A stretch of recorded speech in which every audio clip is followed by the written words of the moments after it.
Missing Milk, written by Gabby Goldsack and illustrated by Steve Smallman. Farmer Fred was feeling very pleased with himself.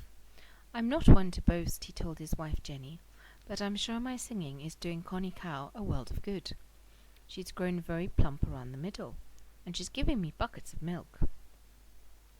Jenny looked at Connie.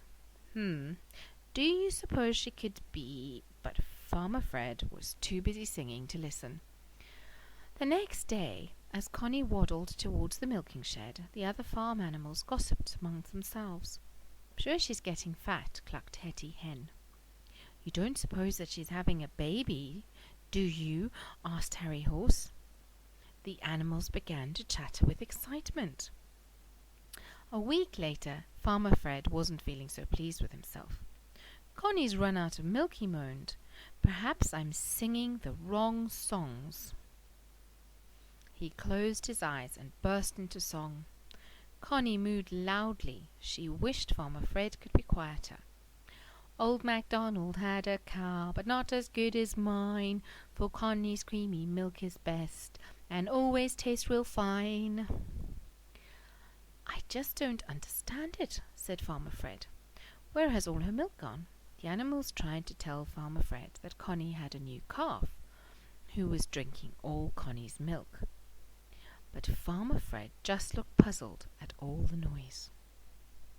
"He just doesn't understand," sighed Harry Horse, stamping his hoof and knocking over the bucket. Farmer Fred's eyes lit up. "Yes, that's got to be it. We've got a milk thief on the farm," cried Farmer Fred. "Never fear, I've an idea." And the animals were going oink, cluck, neigh, cock-a-doodle-doo, baa, woof. Farmer Fred disappeared into his workshop. There were sounds of drawers opening and closing and cupboard doors banging. All the animals looked on, wondering what was happening. "What's Farmer Fred up to now?" asked Polly Pig. Finally Farmer Fred came out holding a large ball of string that he had found. "I'm going to set a trap to catch that milk thief," he said. Farmer Fred got a really long piece of string and tied one end to the gate leading to Cowslip Meadow. When Farmer Fred went to bed that night, he tied the other end of the string to his big toe. As Farmer Fred settled into bed, Jenny couldn't help chuckling. "Fred, are you sure Connie's not just—" But Farmer Fred was already fast asleep.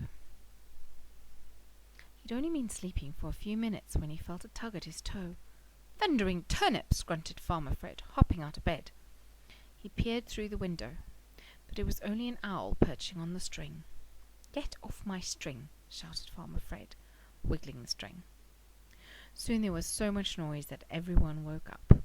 The owl was saying, "Twit-twoo!" The next morning everyone on the farm was very, very tired. Hetty Hen called a farmyard meeting. Everyone but Connie was there. "It's time Farmer Fred found out the truth about Connie. Otherwise we'll never get any peace around here," yawned Hetty Hen. "Patch, it's up to you," neighed Harry Horse. "Farmer Fred always listens to you."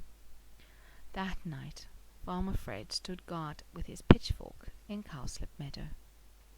"No one's going to get away with stealing my milk," he muttered. Very slowly and very carefully he began counting the cows. 1, 2, yawn. All this counting was making him sleepy. 3, 4, yawns. He was fast asleep before he'd even reached 5. But Patch wasn't going to let Farmer Fred snooze the night away. "Woof, woof," he barked. "What? Where?" cried Farmer Fred, suddenly waking up.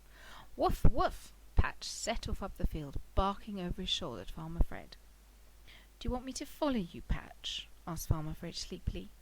"Have you found that milk thief?" Patch led Farmer Fred to the old barn at the top of the field.